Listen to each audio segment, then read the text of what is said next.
समजा मुंबईत तुम्हाला तुमचं घर घ्यायचं आहे, तर त्यासाठी पर स्क्वेअर फीट तुम्ही किती रुपये मोजाल?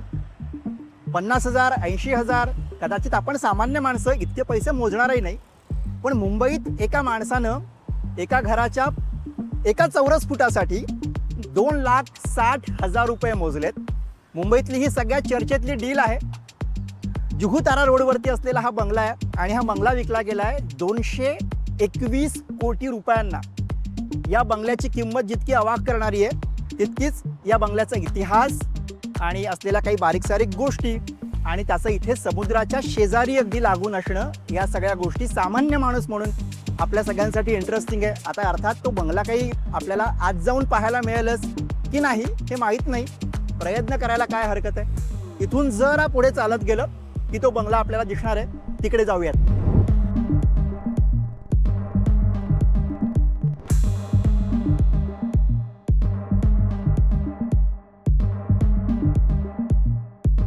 आता हाच तो लीला बंगला आहे. उद्या कदाचित मालकांचं नाव बदललं जाईल.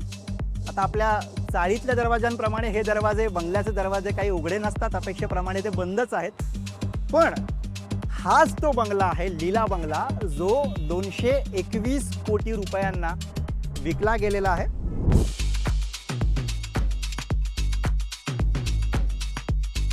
आणि या बंगल्याचा इतिहास फार मजेशीर. 70 वर्ष हा बंगला याच ठिकाणी आहे. 7 दशकं या बंगल्यानं पाहिलेली आहेत. भोवताल या सगळ्या काळामध्ये बराच बदललेला आहे, मात्र आपलं अस्तित्व या बंगल्याने तिथे तसंच राखलं आहे. ही सगळी या बंगल्याची पुढची बाजू आहे, रस्त्याकडची, जुहू तारा रोडकडची बाजू आहे. आणि मागच्या बाजूला सुंदर असा मस्त समुद्र दिसतो. तिकडे जाऊयात. आणि मागच्या बाजूनं हा बंगला कसा दिसतो, कदाचित तुम्ही मुंबईकर असाल तर अनेकदा तुम्ही जुहू चौपाटीवरती आल्यानंतर या बंगल्याचं मागून दर्शन घेतलं असेल. तिथे जाऊ आणि हा बंगला बघूया.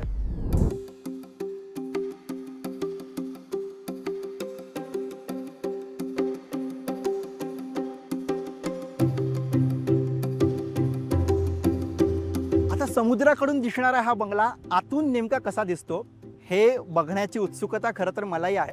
पण ते काही आपल्याला आज सोडणार नाही आहेत. तर 6 बेडरूम या बंगल्यामध्ये आहेत. 2 लिव्हिंग रूम आहेत, 2 वरांडे आहेत. समोर 5,000 स्क्वेअर फुटांचं भव्य असं गार्डन आहे.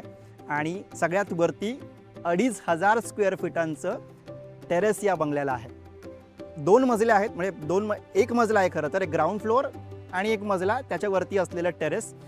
ग्राउंड फ्लोअरवरती इथं किचन आहे, 2 बेडरूम्स आहेत आणि डायनिंग रूम आहे. आणि वर पहिल्या मजल्यावरती 4 बेडरूम आहेत, 4 बाथरूम आहेत. आणि असा सगळा भव्य हा बंगला आहे. एकूण जर आपण विचार केला तर 8,400 स्क्वेअर फीटांवरती हा बंगला उभा राहिलेला आहे. हे सगळे आकडे बघता आपल्या लक्षात येईल की या बंगल्याची भव्यता काय आहे. आणि आजच्या घडीला मुंबईमध्ये असा एवढा मोठा बंगला असणं ही काय कमालीची गोष्ट आहे, याचा अंदाज केवळ तुम्ही बांधू शकाल.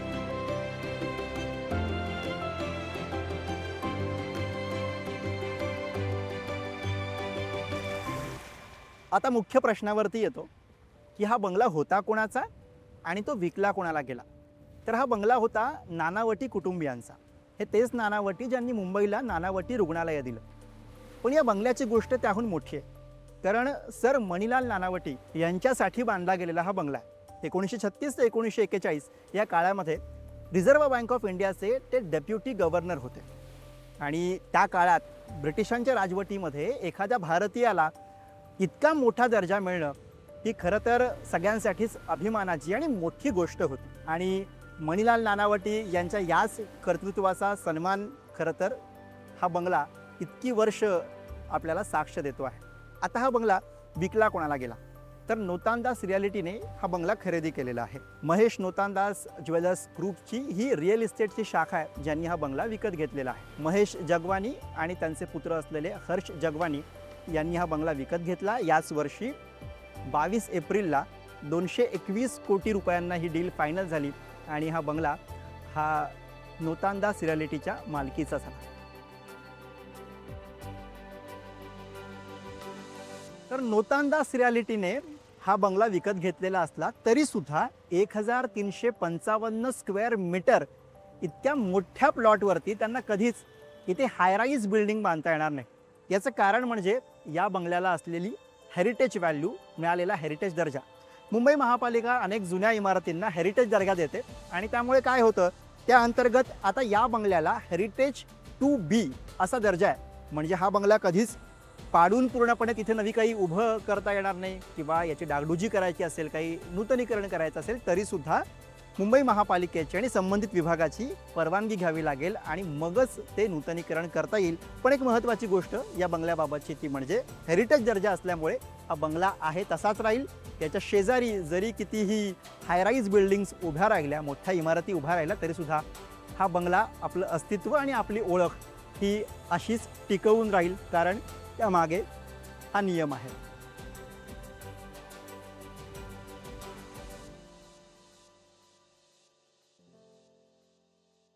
तर आपल्याला असलेल्या हेरिटेज दर्जामुळे जुहू तारा रोडवरचा लीला बंगला हा आपलं अस्तित्व निदान पुढचे काही वर्ष तरी टिकवून ठेवू शकणार आहे. पण आपलं हे अस्तित्व टिकवून ठेवणं मुंबईतल्या इतर मागच्या 1.5-2 वर्षांमध्ये विकल्या गेलेल्या सगळ्याच बंगल्यांच्या नशिबात आहे का, तर तसं दिसत नाही. कारण आता मी सांताक्रूजच्या लिंकिंग रोडवरच्या एका द्वारका नावाच्या बंगल्याच्या बरोबर समोर आहे. इथे कधी काळी म्हणजे द्वारका बंगला होता आणि आता ZYZ डेव्हलपर्सने मागच्या वर्षी हा बंगला विकत घेतला आणि तिथे आता हायराईज बिल्डिंग उभं करण्याचं काम जोरदार सुरू आहे. 164 कोटी रुपयांना ही डील झाली होती आणि तेव्हासुद्धा याच्या बऱ्याच बातम्या झाल्या होत्या. असेच आणखी 2 बंगले हे मुंबईत तिकडे नेपियन सी रोडला विकले गेले होते.